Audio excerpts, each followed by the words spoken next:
Good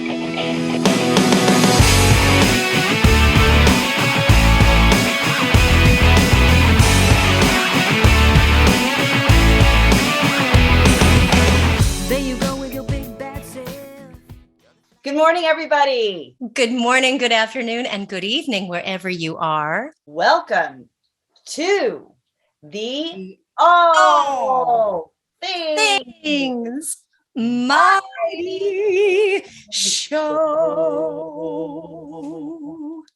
That was awesome. That was great. Thank you. As you can see, we are joined by two very handsome young men. Yes. We wanted to dedicate this episode to our husbands, in honor of Father's Day. We wanted to lift up the strong men in our lives, our husbands. This is mine, Clifton Hall, everybody. Hello, everyone. And this is my husband, Zane Stoddard. Mr. Zane. Thank you guys for agreeing to be on our show with us. It's been a while. We've actually wanted to do this for a very long time, have you guys on the show with us. But we decided, what a better time than Father's Day. Oh, Perfect timing. Nice. Perfect timing. We're excited to be here and a little nervous. Don't be nervous. Don't be nervous. What he said. We really wanted to just be able to honor, our husbands and just talk about some things that the dads, it's usually a lot of times mainly focused on like moms, right? And Mother's Day and what moms go through. And we thought dads go through things too. Dads experience hardship and crazy things and fun things with kids. And we want to be able to show that side as well. So we've got some hard questions for you guys, and Bring it. Zane's ready. All right. Shall we begin? Let's begin. Go for it. All right, let's begin. No pressure. Okay. Okay, so my first question was, I remember always wanting to be a mom, like ever since I was really little. I just wanted to know, had you always, and this is for both of you, had you always wanted to become a dad? I think for myself, sure.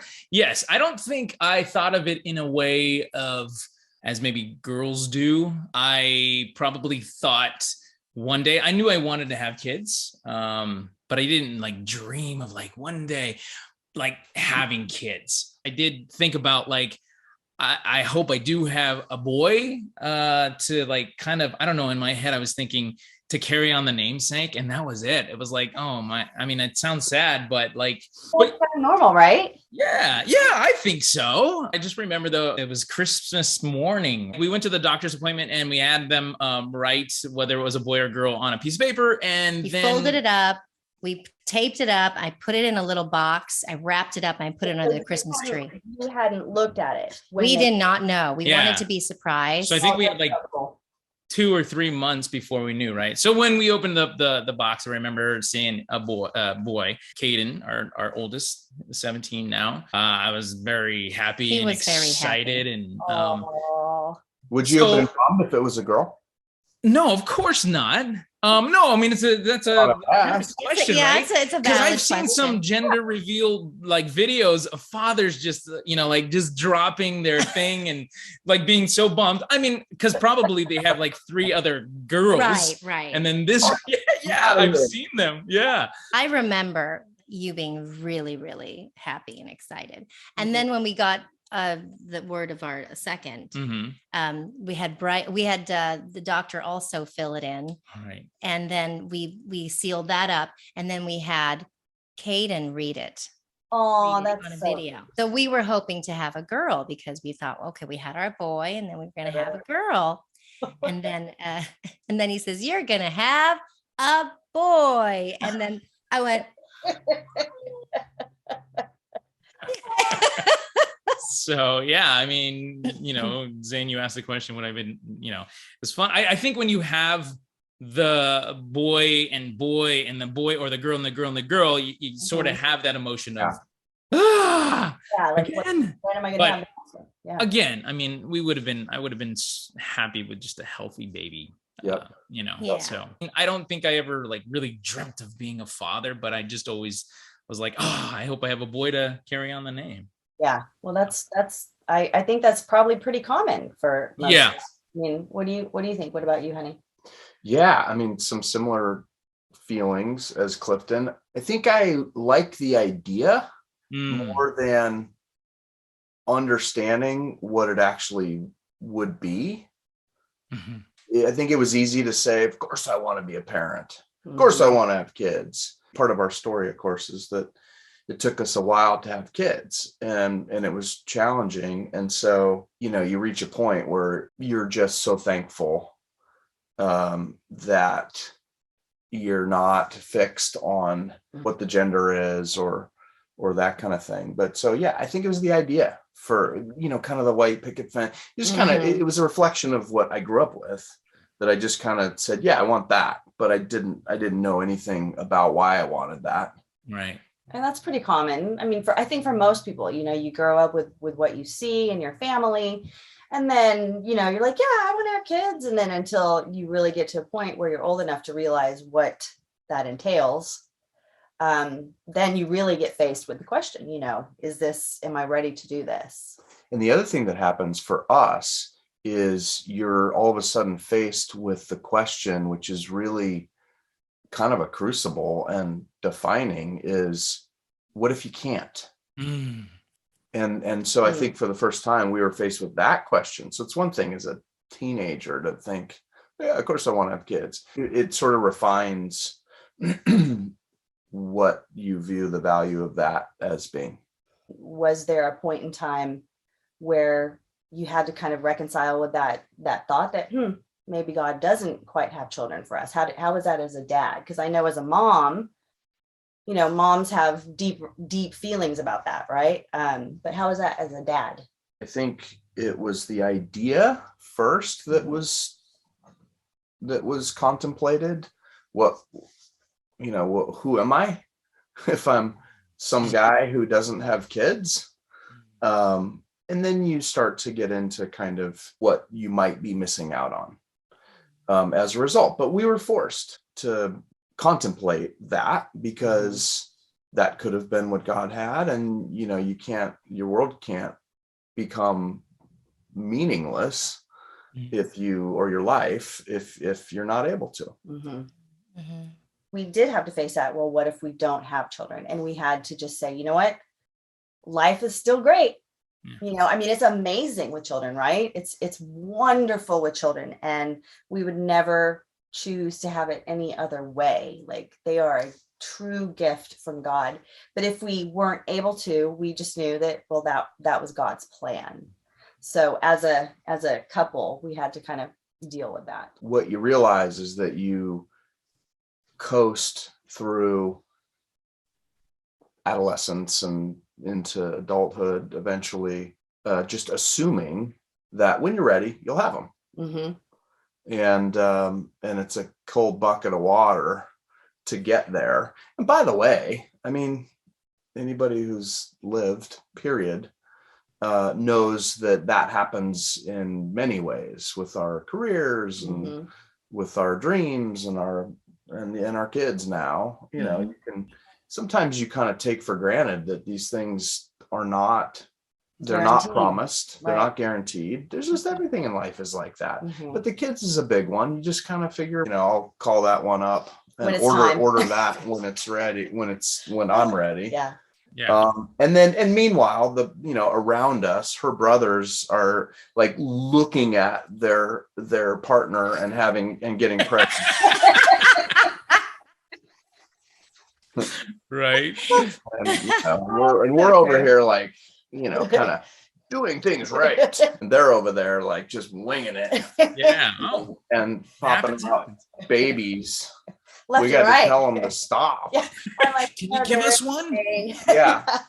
Dude, didn't think we'd get that deep that fast. I know, right? That was just the first question. Boom. All right, and we're done. I'm glad that you guys are willing to to be there, to get honest. Couple squishy guys.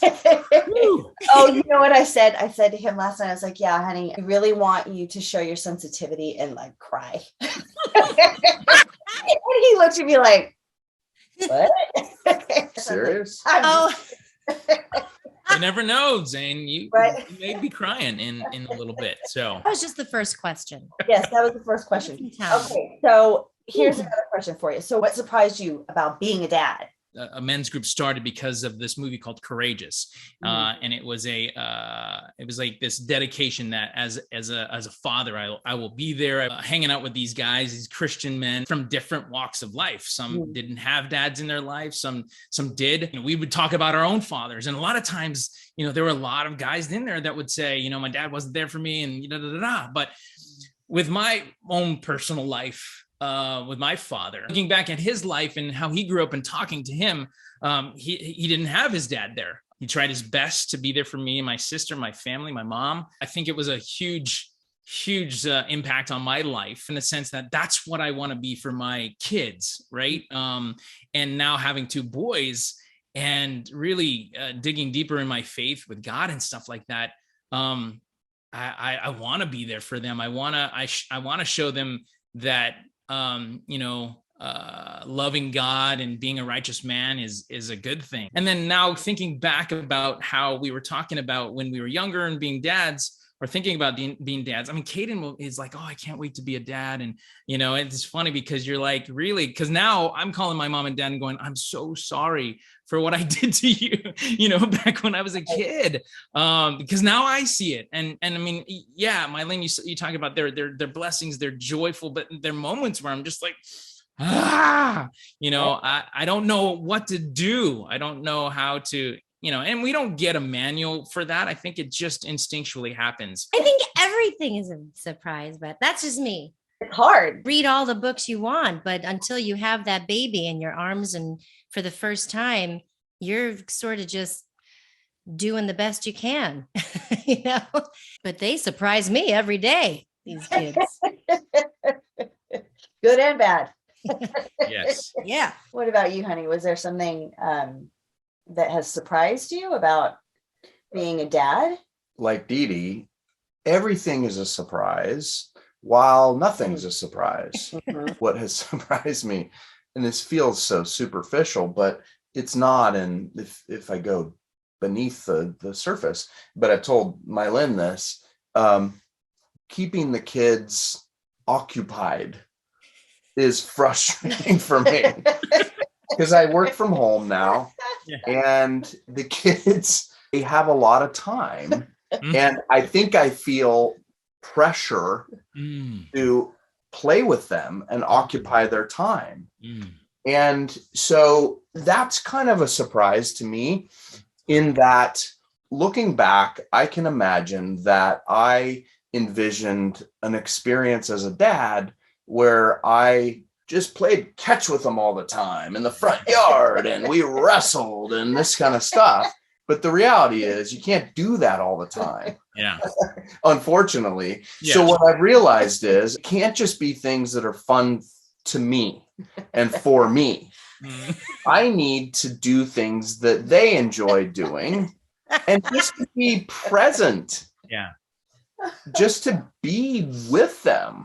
Yeah. And, little Scouty and I went on a walk yesterday, and because he wanted to go over to the park, and it was so uneventful, but so special. Yeah. It really was. Yeah. Because I have this perception that other dads are, just constantly doing fun things with the kids.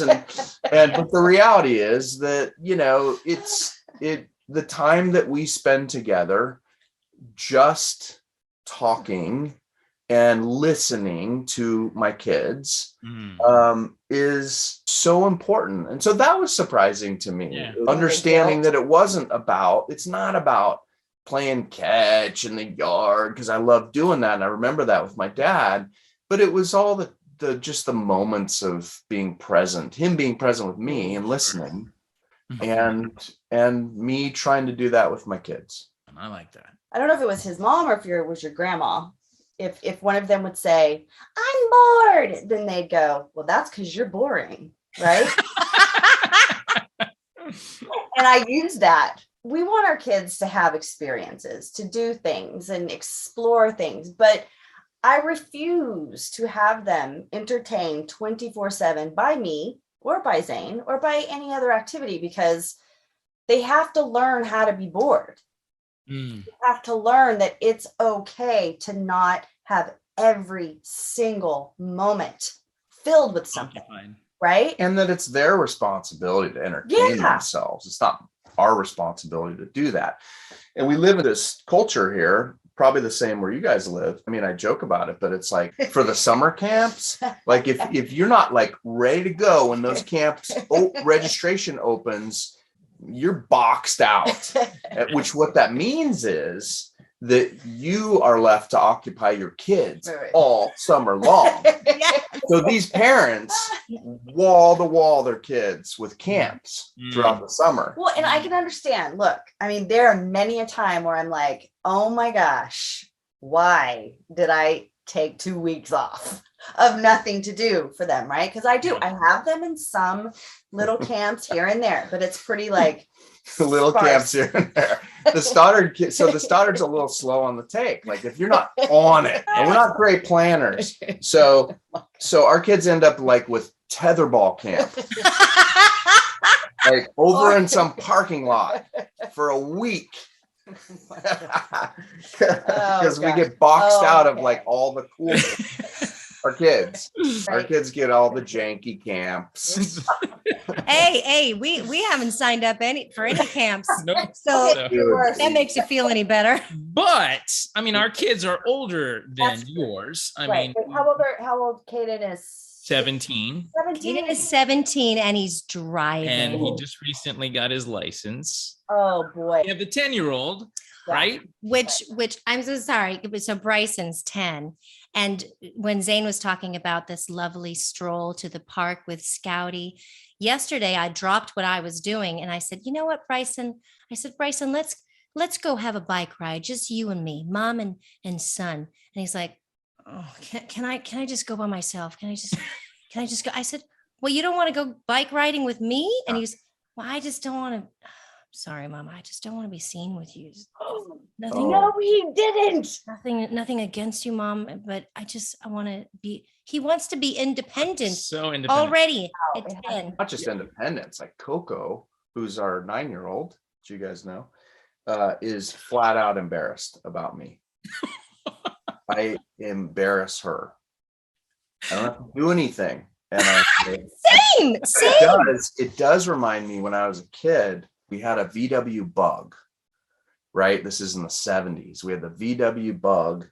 And so my dad took the front passenger seat out so my mom could put groceries there. And so we had to be dropped off at school, my sister and I in the back. It was like a VW Bug limousine. Yeah. Us sitting in the back 2 seats with no passenger seat. And again, it horrified me. So we'd get like 3 blocks from school and I'd go, Mom, stop, let me out here. I don't want my friends to see me. So like a couple weeks after that, my mom would start to, we'd get 2 or 3 blocks from school and she'd jam on the brakes and go, hurry, get out. I don't want my friends to see me with you. I love it. Parenting. Yeah. Hashtag parenting. Okay, so here's another question for you. Okay. What are some of your daddies do it better scenarios? I think in our household, I guess, I don't know. It's just like the style of our kids. Like I'm always doing their hair, like, right? like I feel like that, like it's, I mean, like she'll shop for the clothes and all that kind of stuff. Well, and then I'll shop and then, you know, I'm like, wow, I got a cool outfit there. And mommy, like, that's what mommy chose, you know? And Caden will come in and Caden has his own style. He's like, oh wow. If you've seen stuff on Instagram, I mean, like I'm like, really, buddy? A tracksuit? But I don't know. I think like it's I don't know. Tracksuit. Bobby Brown, a la. Yeah, but that's Run his DMC, choosing. That's his choosing. But like, yeah, no, I remember just always cute. I liked it. Always just like doing their hair. I mean, that's probably the one thing for me. Deedee works her butt off. I mean, she's, everything, all the typical, you think, oh, those are the mommy jobs. But I'm pretty helpful at home though, right? I mean, like I think it's a teamwork. It's a healthy teamwork balance. Sure. I'm not that, kind of person where I'm like, no, that's your job. All right, Zane, what's your duties that you feel like daddies do it better? I just think I get to be fun guy, right? Mom keeps things moving after she's had to reprimand the kids and say, hey, let's go to Chuck E. Cheese, It's not entirely fair. It's probably not something that I do like better as a dad. It's just in terms of the position that we're in, because I'm working in the day and she is managing the kids in the house and this kind of stuff. And like Clifton, I try to participate in that stuff too. I mean, all joking aside, I will fold laundry and do dishes and all that stuff too. But I get to be that guy a little bit, which of course is a total blessing. Well, and to be fair too, it's great. Like there's a good dynamic. There's, it's kind of like divide and conquer, teamwork. Like, yes, I do a lot of the mom jobs, but like you, Clifton, Zane will take on those things. He will do the laundry. He will do the dishes. He will, take the kids when he knows when I need just some time in the house, quiet. Most of the time, I don't even ask Mylin to go to the beach with the kids and I, because I know that it means a good chunk of quiet, open, free time for her if I get the kids out of there. And so that works. We do that pretty well. I think we work in the same way as like, hey boys, let's step out for a little bit. Let's give mommy some time. And we both work from home. And so we're kind of in the same line in that sense. People put their spouse first, and nobody's perfect at that, but Mylin's so selfless and generous with understanding when I need a little time too. Because the reality is that dads and men, these people don't have a ton of sympathy for dads and men. There's a lot of sympathy and support for moms, which there should be. I mean, gosh, have the kids for a couple days when mom goes out of town with a friend or something like that, and you quickly realize, like, wow, this thing never ends. Yeah. So totally get that. But it isn't like dad's is sitting in back, working on his fancy football roster all day. That's true. Dads need some headspace too. Absolutely. I've had to learn to accept too that he's going to do everything that he can in order to help keep our household moving forward, but he's also working too. So I have to have some mercy on that sense, and that I don't have to go into the office. I don't have to report someplace or even be online, be on the computer all day long working. So just that balance of understanding, like, he needs free time too. I think it's such a healthy balance when there's true communication, really healthy listening and really healthy responding. And like you said, Zane, putting your spouse's needs first above your own is so helpful, because it's reciprocated, like if it's truly felt that you are putting your spouse's needs first before your own, like you said, that there's no perfect situation, and it's a learning process too, getting to know them, and you're constantly growing in a relationship.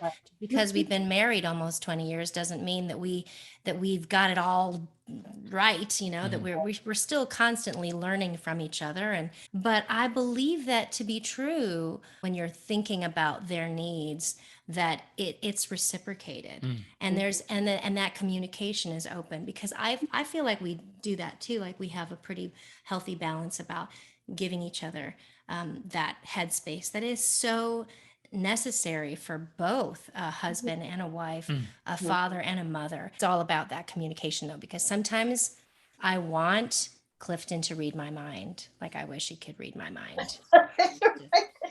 You're like, Impossible. That's not my superpower. And it's not. So not. I pictured this bubble above Clifton's head and it's all confused. Like, what's she talking about? Edit that, Mylin. Can you put a bubble? He's like, just tell me. Just tell me. Yeah. Oh, you put others first and foremost, the spouse. Not only does it help the spouse, but it works. Like it works for you. Like when your spouse is happy and at peace and fulfilled, and it's a beautiful thing. Like it's not just, hey, I'm so selfless to give my wife time. No, our relationship's just way better when we put their interests above our own. Yeah. Yeah. And I think Amen. to add on top of that, what has kind of dawned on me over the years is it's not a competition. You know, it's not like, well, you only do this and you only do that, or you get to stay home all day and do this. You know, like if we as the spouses can see that both parts of a husband's job and a wife's job is intricate and detailed, and you know, and important. Yes, and important. And whoever is the one, whether they're both like going to work, right? But whoever's the one going to work is using different elements, right? Like they're having to be thoughtful, they're having to talk to people, they're having to deal with personalities, they're having to deal with, you know, jerks and I mean, just all these other emotional things that maybe the mom or the dad, whoever watches the kids, you know, deals with emotional things, but on a different way. Just understanding that each side has something that they're dealing with in their perspective, like whatever they're doing. And it's not a competition. As the dad thing relates, since it's, you know, kind of the theme here is my dad It is about Father's used Day. to be the theme here an hour ago. Yeah. Sorry. Is my dad patterned apologizing. And that's huge. Because I think men have more pride often. And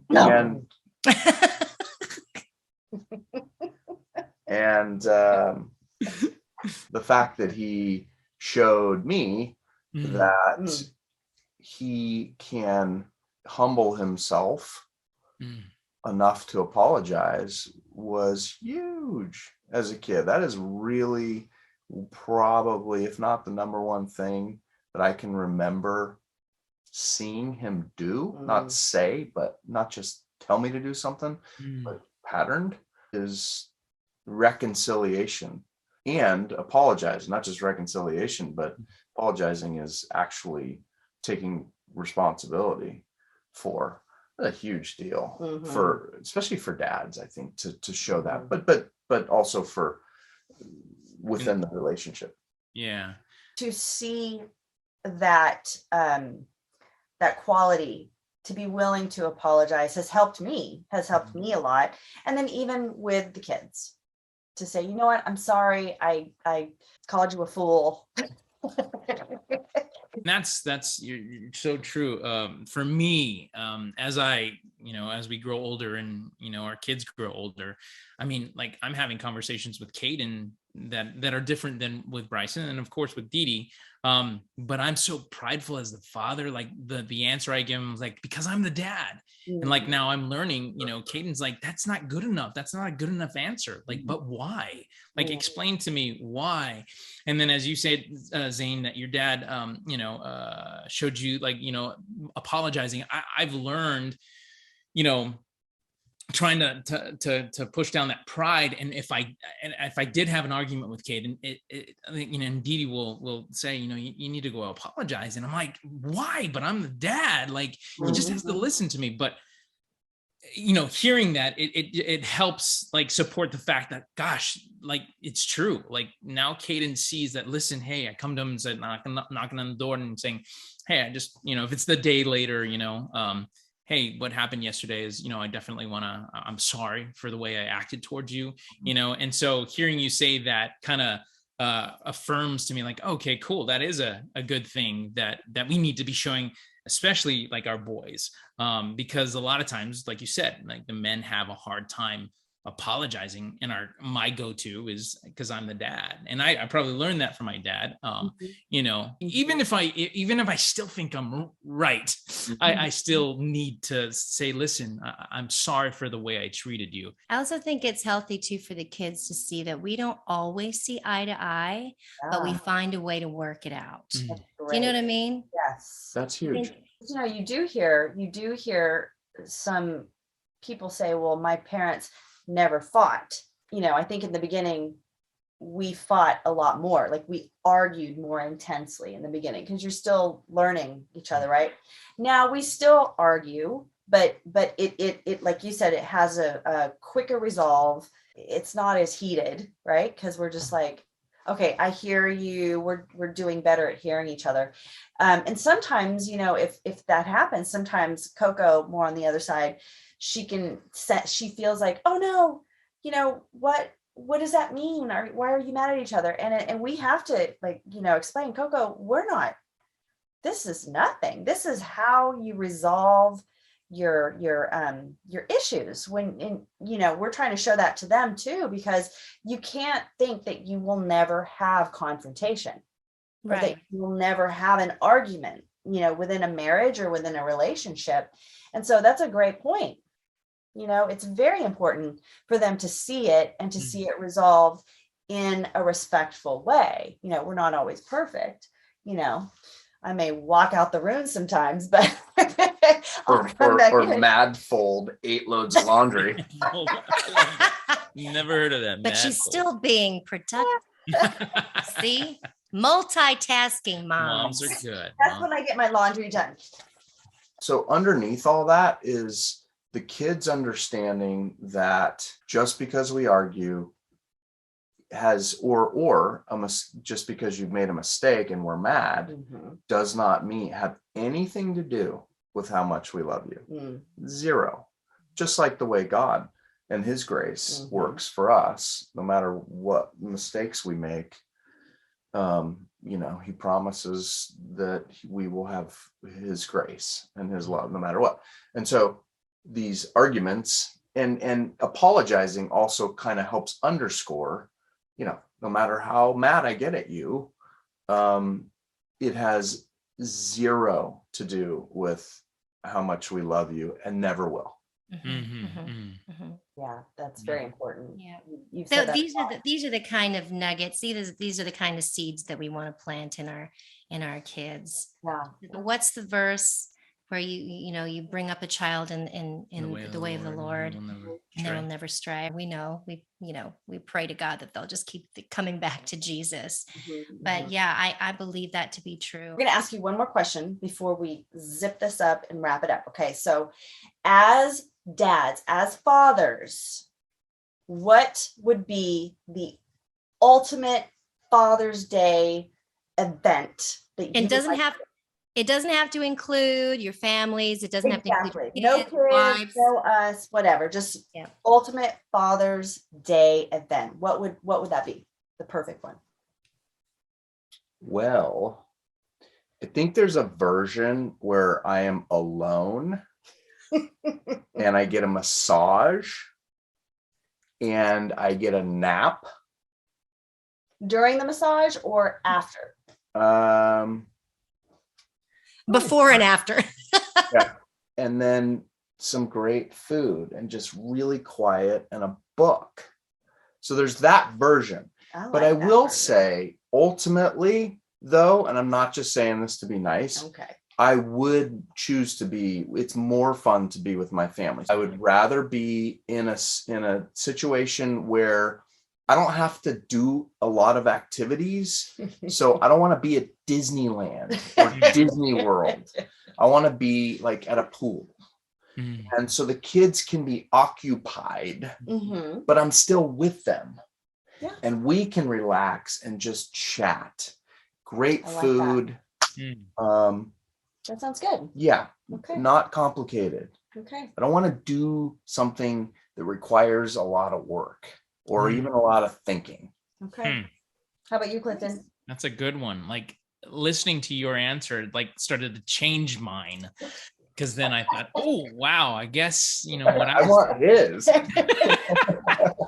And like you said, the version of you're by yourself. I mean, I just see that as like, obviously not being a dad. You kind of just do that if you weren't a dad. But of course, if we're saying it's Father's Day, then of course I want to spend it with my family. But like hearing you saying, I don't want to work so hard. I was thinking like, I want to go. I mean, like I have this dream, fly fishing. I love fly fishing. That's what I was going to say. Oh yeah. And I just see us like camping, but camping and fly fishing and just not having to think about. And then obviously when you were saying like, I don't want to do anything, I could see myself, and because we've gone fishing with the boys and our nieces and nephew, and I'm literally always hooking the worm and he does no fishing at all. I'm stuck on something, and like I got to take I get so mad, and I'm like, so maybe it's me fly fishing by myself. Actually, would be the ultimate Father's Day. But no, just like I think spending it with the family, like you said, good food, good times. I mean, that's happened already. I mean, like that's already been in my life. So maybe not on Father's Day. You guys can have the spa day a different day, but on Father's Day, your day. You want to be with your family. I love that. Those are great answers. I think I would feel the same way. Thank you for being honest. Yes, thank you. We hope that you have enjoyed the show and honoring our husbands and our fathers. Happy Father's Day. Happy Father's Day to all the dads. Yes, you are father figures. You are loved. We love you. So if you like this, if you like any of our other shows, we ask if you could just subscribe, like, comment, just to help us, get it out there and in people's hands. We would so appreciate that. Yes, like and share, subscribe, like and share. All Things My-Dee show. Yes, all things my. By the way, have you liked and shared and subscribed to our channel? Husbands. Zane, the thing is I'm not on social media. I don't do social media like you guys do. But if you were on social of course, media, and I want to say, I mean, I'm so proud of you guys to have done this. I know you guys have been talking about it for quite some time, and now you guys, it's come to fruition that you're doing this thing, and I think it's bringing light. And I think that's what's so beautiful about you guys' show. And I love the title, All Things My-Dee, because our God is mighty. What you guys share and the guests that you guys have on, it's always positive, because there's a lot of negativity in this world that we live in. And just to see you two amazing women, to see where you guys have come from as in the entertainment world, and then to wonderful wives, to amazing moms, and then to be able to pull this kind of thing off, what you guys do, I congratulations on that. And so yes, if I was totally on social media, I would be sharing it. But I always talk about it. I'm like, go check out the All Things My-Dee show. So I love what Clifton just said. You guys are doing this with purpose, which I love to see. The other thing I love watching is the love between you two. Amen. It's so authentic and sweet. Clifton and I are a little, you guys don't like each other. We don't like each other. No. But you guys get along. You guys. Love you guys. Thank you. And happy Father's Day. Happy Father's Day, everyone. Yay. Yes. Love and peace. Mwah.